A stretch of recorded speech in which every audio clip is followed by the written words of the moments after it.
Professor Tavares na área, que alegria ter você do outro lado. E hoje para uma aula de matemática, aqui ó, aula de matemática para o concurso do escrevente do TJ de São Paulo. E o que eu fiz nesse vídeo? Eu separei aquelas questões que sempre caem.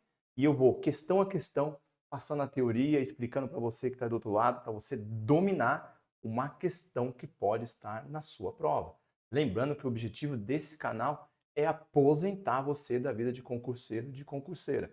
Então, se já quiser deixar um like aqui, uma curtida, você vai ser muito bem-vindo essa sua interação aqui comigo.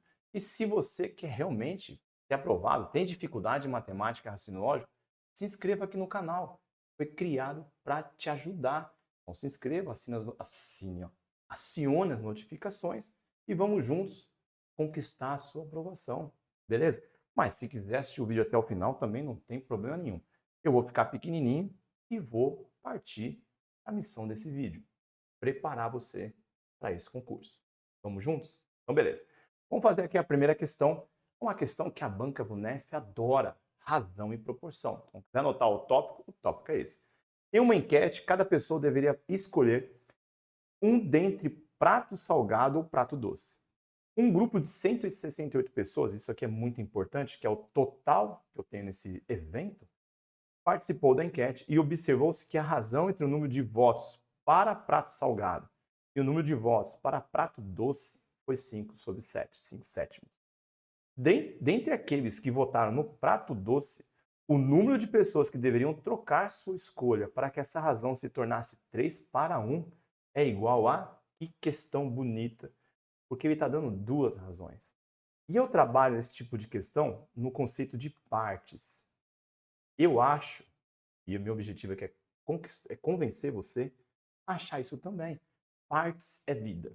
Eu não vou trabalhar com K, eu não trabalho com K há muitos anos, tá? O que eu vou fazer aqui?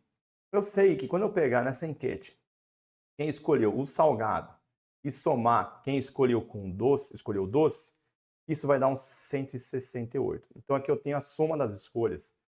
E a prova também pode trazer uma diferença entre as pessoas. Não tem problema não, tá? Pode ser soma como diferença, vai funcionar do mesmo jeito. E ele me deu uma razão. Ele falou para mim que o salgado está para doce, assim como o 5 está para 7. Ele falou que é a razão, né, entre o salgado e o doce. Lembrando que sempre o que eu falar primeiro vai ficar em cima. Tem essa ordem a ser seguida, beleza? O que a gente vai fazer aqui? A gente vai trabalhar enxergando esse 5 e esse 7 como partes. Eu tenho 5 partes relacionadas ao salgado e 7 partes relacionadas ao doce. E o que eu faço agora? Eu uso esse sinal como comando na minha questão. Então eu vou vir aqui e vou fazer a soma dessas partes, chegando no total de 12 partes. Percebeu? Então eu uso lá o sinal da relação para fazer essa continha aqui embaixo. Quando eu somar essas 12 partes, eu sei o seguinte, que se eu pegar esses 168 e dividir pelo total de partes, eu vou descobrir quanto vale uma parte. E aí eu multiplico por cada parte individualmente. Lembra que eu falei para você enxergar o 5 como parte e o 7 como parte? Esse é sucesso. Olha só. 16 divide por 12, vai dar uma vez. Uma vez 12, 12 para 16, sobra 4. Desce o 8. 48 divide por 12, vai dar 4. 4 vezes 12, 48 para 48, nada. Esse 14 é o valor de uma parte. E o que você faz agora? Você volta lá para a razão que você tem. O salgado, ele equivale a 5 partes. Então eu consigo aqui agora fazer salgado igual a 5 vezes quanto vale uma parte, que é 14, e chegar nessa resposta. 5 vezes 14 vai dar para a gente, 5 vezes 4, 20 vão 2, 5 vezes 1, 5, com 2, 7. 70, deixa eu aproximar aqui, 70. E os doces? O doce também está tranquilo, porque o doce vão ser 7 partes, uma parte vale 14, o total de doces para a gente vai ser 7 vezes 4, 28, vão 2, 7 vezes 1, 7, com 2, 9. Aí você do outro lado pode até se falar, não era mais fácil pegar 168 e subtrair 70? Pode ser, mas viu que quando eu multipliquei pelas partes deu 98? E quando eu fizer essa soma vai dar 168? Parte é vida, parte é sucesso. Pegou a ideia? Então, se ele falar na soma, você soma as partes. Se ele der a diferença, você faz a diferença entre as partes. Mas você pode estar se pensando, mas se eu fizer a diferença, vai dar menos 2. Aí não, né? É partes, então você sempre fazer o maior menos o menor. 7 tira 5 e ia ficar 2 positivo. O número de partes é sempre um número positivo. Beleza. Tá, mas não acabou, porque ele não quer isso daqui. Ele quer saber qual seria a relação entre salgado e doce para que a razão passasse a ser de 3 para 1. De novo, ele está me dando uma razão. Será que vai dar certo trabalhar em cima das partes? É claro, e é o melhor caminho. Vamos somar aqui, porque novamente tem a soma dos valores, é 168. Somando isso daqui, isso vai dar 4. Eu vou dividir esse 168 em 4 partes, sendo que 3 vão para os salgados e uma parte vai para os doces. 16 por 4 vai dar 4. 4 vezes 4, 16. Para 16, nada. Desce o 8. 8 dividido por 4 vai dar 2. 2 vezes 4, 8. Para 8, nada. Então, aqui o 14 vai ser o quê? O valor de uma parte nessa nova razão. Olha que bonito. Vamos pensar, então, nos valores que eu vou obter. Para o salgado, eu vou ter aqui 3 partes, cada uma valendo 42. O salgado, então, vai ser quanto? 3 vezes 2, 6. 3 vezes 4, 12. O doce vai ser uma parte que vale 42. Então, os doces é o próprio 42. Aí, do outro lado, também você pode estar se pensando, pô, precisa ter calculado o salgado? Você está perdendo tempo, professor. É que aqui é momento de explicar, né? Na prova, você não precisaria calcular os salgados, somente ali os doces. Ah, então esse negócio da parte eu já poderia ter ido direto calcular o doce em um e doce no outro, fazendo 5, 7 vezes 14 e 1 vezes 42? Claro, aqui já te dá direto quantos doces você tem. Na divisão de 12 partes, ele ganhando 7. E também te dá aqui o total de doces que você vai ter. Numa divisão de 4 partes, o doce ganhando uma. Rapidinho, né? E eu quero saber o quê? O quanto vai ter que sair do doce. É simples, agora eu vou fazer o que eu tinha com o quanto eu vou ter que ter e subtrair. 8 tira 2, 6. 9 tira 4, 5. Então, se 56 pessoas saírem do doce, e obviamente vão migrar lá para o salgado, a gente pode ver que de 70 foi para 126, que é justamente esse 56, eu já chegaria nessa resposta, tá? Letra A. Se você gostou desse método, que eu considero o melhor método, porque você resolve qualquer questão que tenha essa formatação aqui de soma, subtração, né, dos valores absolutos, né, do total de pessoas, e as partes, né, a razão, você acerta todas as questões que caem na prova. Todas, sem dificuldade. Beleza? E agora que você chegou aqui, eu vou deixar também um recado importante. Aqui nos comentários, tá? Tá fixado o link de acesso a todos os meus cursos disponíveis. E eu tenho um curso específico para escrevente do TJ, de matemática, raciocínio lógico, um combo com um preço bem legal. Então, se você gostar da metodologia e quiser conferir esse curso, ele foi feito e não tem matéria à toa, não. Tudo que está lá é o que cai na prova. Se você estudar aquilo, chega na prova com condições de gabaritar matemática e raciocínio lógico. Eu garanto isso para você. Por que eu posso garantir, né? Pela experiência que o professor tem, está sempre aprovando aí centenas de alunos, Brasil afora, em todos os concursos. Especialmente esse concurso do TJ de São Paulo. Beleza? E eu deixei no final do vídeo aqui 2 videozinhos separados especialmente para você, tá? Então confere os vídeos que vão ficar no final, que vai te ajudar nesse concurso também.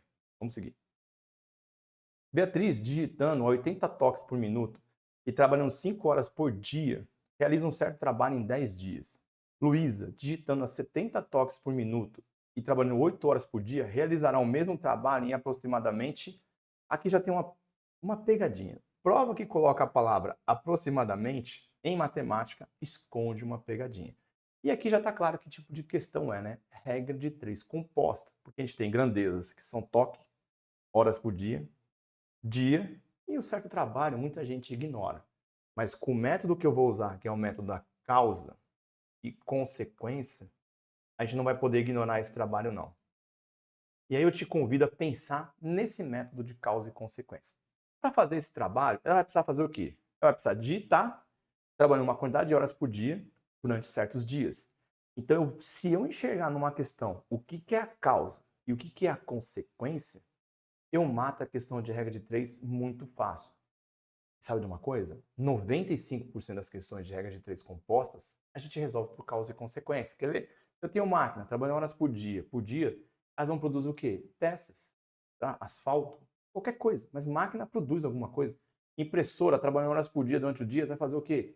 Vai imprimir páginas, vai imprimir apostilas. Então, se ele falar que ele imprime apostilas é a consequência. Então, nesse tipo de questão, eu vou criar uma relação entre causa e consequência.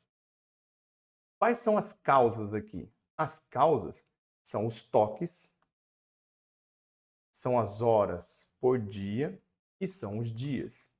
Qual é a consequência? É fazer o trabalho. A Beatriz, ela faz 80 toques. Ela faz isso trabalhando 5 horas por dia e ela trabalha 10 dias. Mas, professor, ele não falou o número do trabalho, ele não falou nada sobre o trabalho. O que a gente faz? Não falou uma grandeza? Você cria. E que melhor número não seria esse do que o número 1? Mas pode, professor? É óbvio que pode. Coloca o número 1 aqui. Porque olha o que vai acontecer agora com a Luísa. Ela vai fazer 70 toques. Ela trabalha 8 horas por dia. Quantos dias ela vai levar para fazer o mesmo trabalho, que é o número 1? Não é possível, professor, que é só isso. Toda grandeza que não é calculada, não é quantificada dentro de um problema, você pode criar um valor. Se torna meu aluno que você vai ver, minha aluna, que você vai ver como a sua vida em matemática fica muito mais fácil. Vamos lá, vamos multiplicar da seguinte maneira. Tudo que é causa, você multiplica na mesma linha. O que é consequência, você inverte. Tudo que é causa, você multiplica na mesma linha. O que é consequência, você inverte. Qual que é a vantagem desse método? Não precisa analisar as grandezas. Já está pronto para você. E aí a gente começa sempre usando a linha do x, tá? Lembrando que eu nunca multiplico. Vai ficar 70 vezes 8 vezes x é igual a 80 vezes 5 vezes 10. Tá vendo? Do lado esquerdo eu fiz a linha do x, 70 vezes 8 vezes x. Do lado direito, o segundo termo, 80 vezes 5 vezes 10. Agora eu pegar esse 70 e esse 8, que está multiplicando o x, vou isolar o x com eles passando lá para o outro lado, dividindo. Olha que bonitinho. Vai jogar o 70 vezes 8. Eu vou cancelar esse zero. Com esse zero é o tome de tome, né? Tudo multiplicação, simplifica os de cima com o de baixo. Agora eu cancelo esse 8. Com esse 8, não tem mais ninguém para simplificar. O valor que eu chego é 50 dividido por 7. Esse número não dá para dividir, então eu vou cair lá na divisão, dentro da divisão euclidiana, e vou dividir para obter um número decimal. 50 divide por 7 vai dar 7. 7 vezes 7, 49, né? Para 50 sobra 1. Vamos entrar no 0, 10 divide por 7 vai dar 1. 1 vezes 7, 7 para 10 sobra 3. Vou colocar mais um 0, 30 divide por 7 vai dar 4. 4 vezes 7, 28. Eu vou parar aqui. Então ela levaria 7,14 dias para terminar esse trabalho. E é aqui que está a pegadinha. Ele falou aproximadamente. Muita gente vai ver o número 1 logo depois da vírgula e vai aproximar para baixo. E vai vir aqui e vai marcar a letra A. Já se lascou. Não é a letra A. Você fala, não, professor, você está doido? Claro que é. Quando é menor que 5, a gente mantém o número. Só quando é maior que 5, a gente arredonda para mais. Você não pode marcar o 8. Calma. Aqui a gente está falando de proporção e não de arredondamento de números. Proporção é o seguinte. Você tem um valor. Esse valor é 7,14. O que acontece na proporção quando você diminui o valor? Diminui também os valores relacionados. Então, se eu for para 7, ela vai fazer menos o trabalho. E eu preciso que ela faça o trabalho igual a Beatriz. Então, eu não posso diminuir, porque se eu diminuir, eu vou ter menos do trabalho feito. Eu preciso ter um valor para garantir que ela faça o mesmo trabalho que a Beatriz. E para isso eu vou ter que ir para um valor maior, porque quando eu for para um maior valor, eu subo todos os valores relacionados. Então, se eu for para 8, eu garanto que ela faz o mesmo trabalho que a Beatriz fez. Eu garanto isso. Na verdade, ela faz o trabalho da Beatriz e um pouco mais. Então, é a letra B a resposta. Muito cuidado com isso, que é muito comum, inclusive, nas provas da Unesp. Se eu preciso de um valor, eu preciso garantir um valor mínimo. Tá? O número de projetos, por exemplo, que isso aqui fosse 7,14 projetos. Eu não posso descer para 7, porque tudo que se relaciona, vamos pensar, por exemplo, uma verba. De repente, para garantir uma verba, eu precisaria apresentar 7,14 projetos. Se eu descer para 7, o valor da verba também diminui. E eu quero aquela verba no mínimo. Então, eu preciso subir o número de projetos para 8, por exemplo, para garantir que aquela verba venha para mim, aquela verba mínima. Então, toda a questão de colocar aproximadamente o valor mínimo na prova tem pegadinha e muito cuidado. Não se trata de arredondamento de valores, e sim de um valor aproximado, um valor que eu preciso ter para garantir que o evento aconteça. E esse valor aqui é o número 8. Confia no professor, anota essas informações, e isso vai ajudar você a não ser derrubado por essa pegadinha e com certeza vai derrubar muita gente, menos você. Na prova, o pessoal já foge de questão de regra de três compostos. Você não vai fugir e se tiver mais essa pegadinha aí de colocar o mínimo, o máximo aproximadamente, também já escapa dessa. Graças, de repente, a essa aulinha aqui, foi feita com muito carinho. Beleza? Então vamos para a próxima questão. Para arrecadar fundos para a formatura, os alunos do 9º ano de uma escola decidiram vender número de rifas de uma bicicleta e outro número de rifas de um skate. Cada rifa de bicicleta custava R$15. Eu gosto muito de já colocar em cima o valor da variável, né? Do que está sendo vendido, no caso a variável vai ser a bicicleta, o valor dela, para a gente não ficar se perdendo nas nomenclaturas, tá? E cada rifa do skate custava R$8. Então eu vou pôr 8 aqui no skate, isso ajuda, tá? Ao término das vendas, os alunos arrecadaram R$3.056, tendo vendido um total de 270 rifas. O número de rifas vendidas de skate superou o número de rifas vendidas da bicicleta, hein? Essa, então, muito com essa aqui. Eu garanto que vai cair uma parecida com essa na sua prova. Eu garanto. Pode colocar uma seta. Se você está anotando, hein? Já fala, essa aqui eu vou fazer de novo. Você está garantindo um ponto na sua prova. Por quê? Porque é uma questão de equação do primeiro grau. Sistemas de equação do primeiro grau. Vou deixar um card aqui para uma aula específica que foi feita também sobre esse assunto, tá? Clica aí depois. Vai ficar aqui também na descrição. Clica aqui depois se assistir essa aula. Beleza? O que a gente tem aqui? A gente tem um valor que eu chamo de valor absoluto, que é o número de rifas vendidas. Não é verdade? 270. E um valor relativo. Como assim relativo, professor? Se você vender uma rifa de bicicleta, você vai arrecadar R$15. Se você vender duas, R$30. Se você vender três, R$45. Então existe uma relação entre a quantidade de rifas vendidas e o preço dessa rifa. Percebeu o que é o valor relacionado? Eu vou precisar pegar o valor da rifa e multiplicar pela quantidade vendida e chegar num valor total. É isso que eu chamo de valor absoluto e valor relacionado. Então, qual é o valor absoluto? Eu vou chamar de bicicleta e vou somar com o skate. Aqui é o número de rifas vendidas. Isso vai ser igual a 270. Qual é o valor relacionado? Para cada rifa de bicicleta, eu arrecadei R$15. Então, vou chamar isso aqui de 15B. 15 vezes B é o valor total vendido com as rifas de bicicleta, mais o 8S, que é o valor total arrecadado com as rifas do skate. E essa continha me dá o valor total recebido, que é 3.056.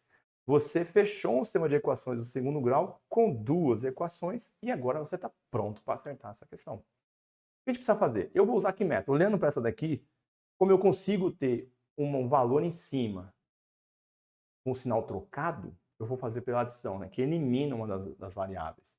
Então, tem muita gente que sempre quer eliminar o primeiro e multiplica por menos 15b. Mas fazer essa conta, menos 15 vezes 270, ela vai ser um pouco mais difícil.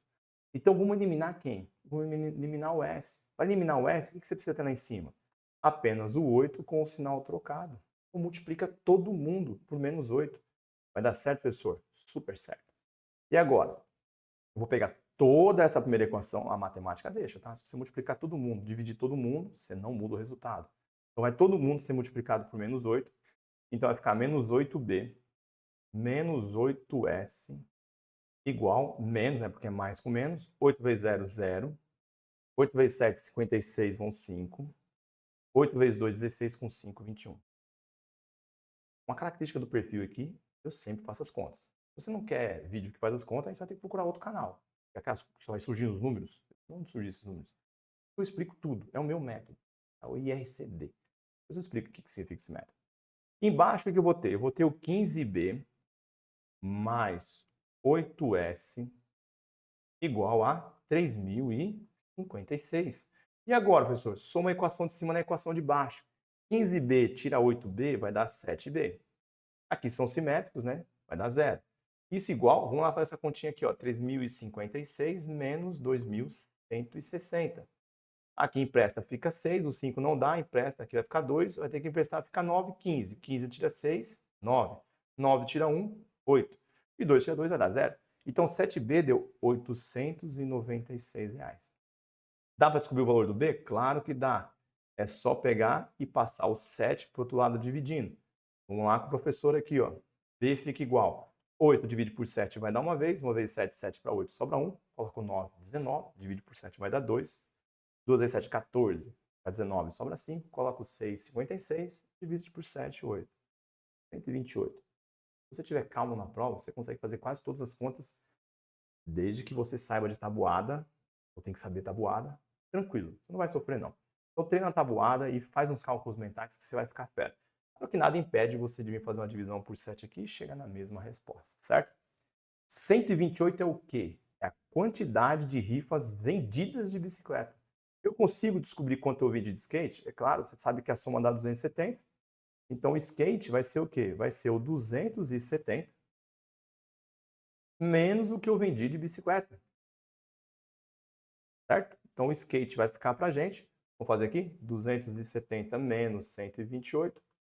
O 7 empresta fica 6, aqui vai para 10. 10 tira 8, 2. 6 tira 2, 4. 2 tira 1, 1. Então o skate vendeu um total de 142 rifas.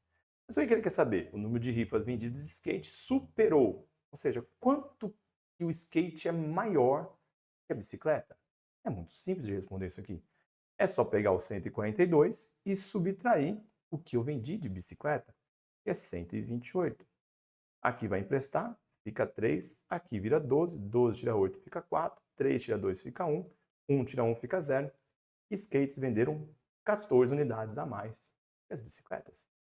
Tranquilo, uma questão que sempre cai na prova, feita aqui com muito carinho para você. Recomendo que você refaça. Mas, professor, como é que eu vou refazer se eu não tenho material? Tem sim, porque nos comentários tem um link, além dos cursos, tem um link que dá acesso a esse material. Ele sem nenhuma anotação, que é para você poder imprimir e refazer, e com as anotações, caso você não esteja no trabalho, não tem como ver o vídeo, dê a explicação.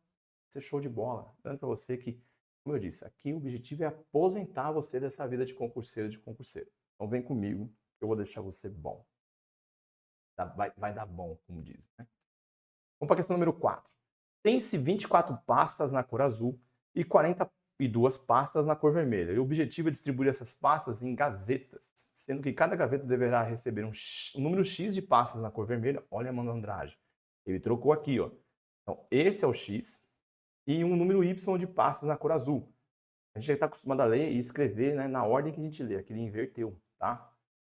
Talvez não faça diferença, mas tem que ter esse cuidado. De modo a não sobrar pasta fora das gavetas. E o número total de gavetas seja o maior possível. Aqui ele entregou a questão. Tá? Feita a distribuição das condições apresentadas, a diferença de x menos y será igual a... Como você entregou a divisão? Divisão. Entregou a questão. É o seguinte, ele quer que divida e não sobre nada. Ele quer que o resto seja zero. Então ele quer um divisor de fato, um número que seja divisor, tanto do 24 quanto do 42. E pediu o maior possível. Quando eu te peço o maior possível, eu estou falando do quê? De MDC, maior divisor comum. E uma coisa muito importante que eu ensino aqui, inclusive também vou deixar um card aqui para a minha aula de MDC, feita também com muito carinho. Eu ensino que MDC não é tão simples assim. MDC tem duas coisas que podem ser pedidas, o maior e o menor. Aí você fala do outro lado, você está doido, o menor sempre é MMC. Não é não. Você tem 3 valores e quer dividir por um único valor, é questão de MDC. Só que no MDC eu sempre obtenho 2 resultados. O maior, que está do lado direito, e o menor, que está do lado esquerdo. É que o vídeo está invertido nas minhas mãozinhas aqui, tá? Mas sempre do lado direito da fatoração é o maior valor. E do lado esquerdo é o menor valor. Então eu vou colar justamente o substantivo que o enunciado está me dando. Então o que eu vou fazer aqui? Eu vou jogar o 24, que é o Y. Eu vou jogar o 42, que é o X, para fatorar. Na fatoração para MDC, você só divide por quem divide todo mundo ao mesmo tempo. Por favor, não usa outro método que não seja esse. Então aqui eu vou dividir por 2. 2 são pares. Aqui vai dar 12, aqui vai dar 21. Perceba que o 2 não divide mais os dois ao mesmo tempo. A gente passa para o próximo primo, no caso é o 3. 12 por 3 vai dar 4. 21 por 3 vai dar 7. E com isso a gente finalizou o processo do MDC por fator em comum. Quando eu multiplicar aqui, eu vou ter um 6. Esse número que está à direita, ele é o maior. E eu vou colar o substantivo lá do enunciado. Então, isso aqui é o maior número de gavetas. Por que isso é importante? O que eu vou obter do outro lado são o quê? São pastas por gaveta. E esse valor sempre é o menor possível. Mas faz diferença isso, professor? Faz. Porque se ele te pedisse para ter o menor número de gavetas, desse lado você teria 4 e 7 o quê? Gavetas. Então você teria 4 gavetas para colocar esse Y e 7 gavetas para colocar o X, obtendo 6 pastas por gaveta. Então assiste sim essa aula de MDC, porque ela vai ensinar você a sair de todas essas pegadinhas. Mas daqui, se você não quiser assistir mais nada, mas quer sair daqui com uma explicação sobre isso, recomendo que você grave o quê? Do lado direito sempre é o maior, eu colo o substantivo ali. E do lado esquerdo é o menor e eu colo o substantivo ali. Se a questão falar maior, alguma coisa, você põe aqui do lado direito. Se ela quiser o menor alguma coisa, você põe do lado esquerdo. Muito bem, então se eu vou usar 6 gavetas, eu pegar esse aqui que são as pastas na cor azul, então se eu dividir 24 pastas em 6 gavetas, eu vou ter 4 pastas por gaveta. Se eu pegar esses 42, que são as na cor vermelha, e dividir em 6 gavetas, eu vou ter 7 pastas por gaveta. Ele quer a diferença entre essas pastas, então não é nada difícil mais, é 7 menos 4, que vai dar 3, e marcar a letra B. A vantagem é que não colocou um E aqui, né? Se ele colocasse um E aqui, o número 6, muita gente vinha nessa. Não tinha essa opção, graças a Deus. Não confunda, não. Nem sempre a resposta de MDC é o próprio MDC. Eu posso pedir outras coisas. Beleza? Se gostou dessa explicação, eu agradeço a sua curtida. Agradeço de coração.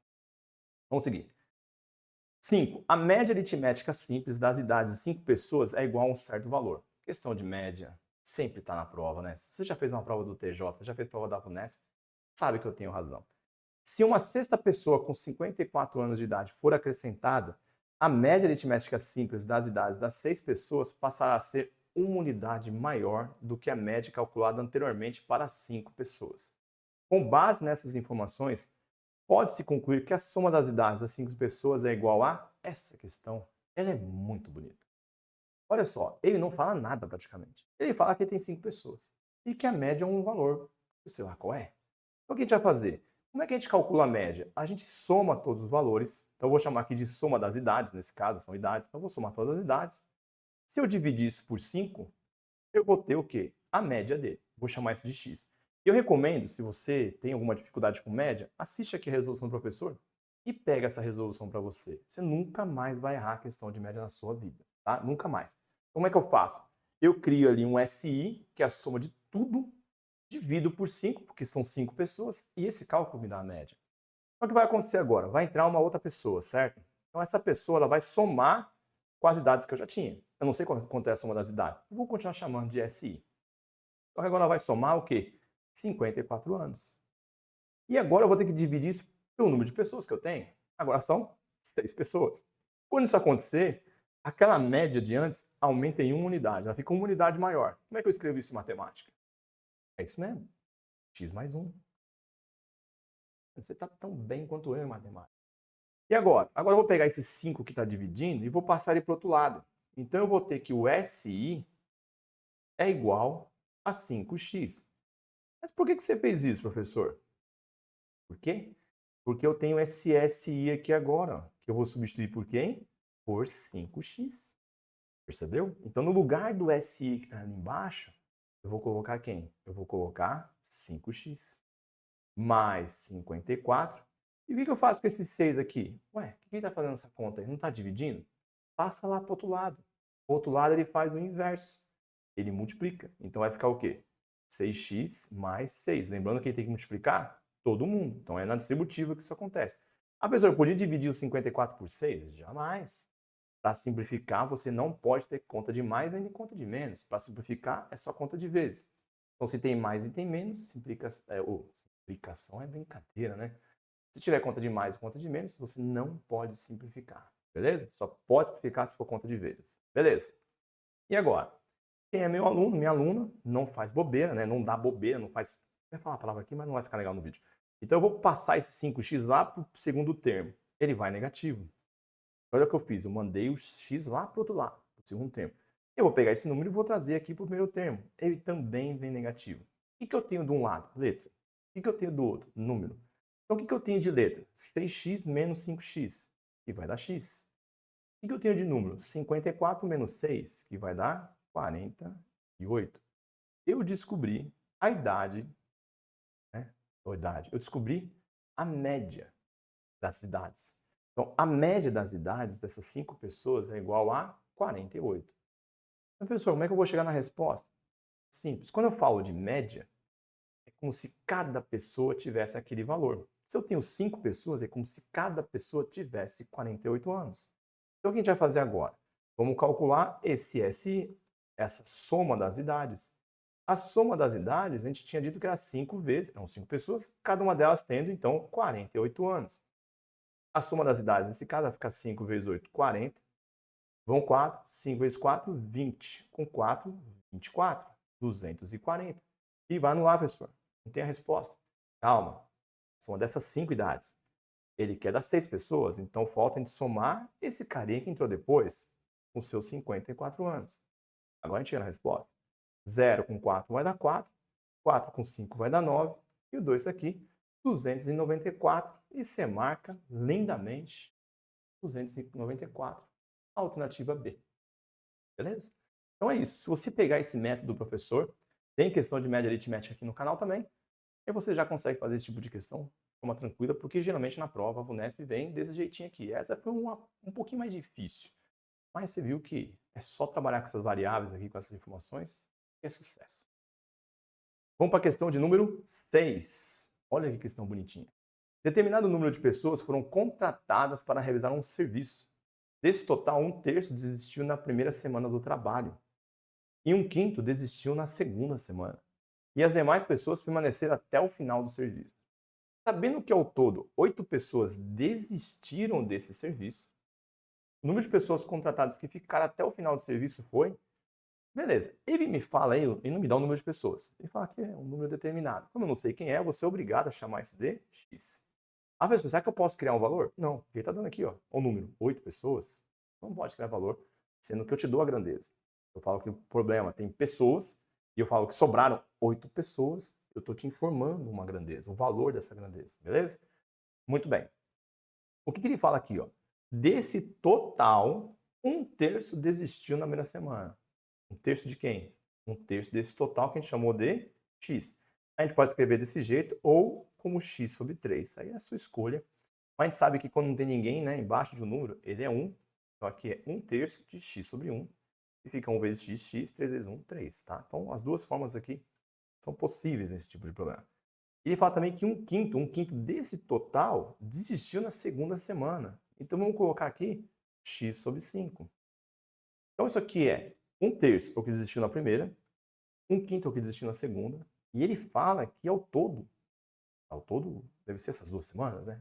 Deve não, é essas 2 semanas, é igual a 8. Então o que desistiu na primeira e o que desistiu na segunda tem que ser igual a 8 pessoas. Percebeu?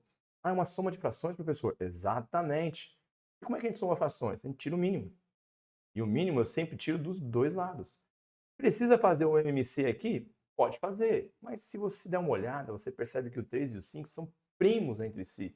O único divisor em comum entre eles é o número 1.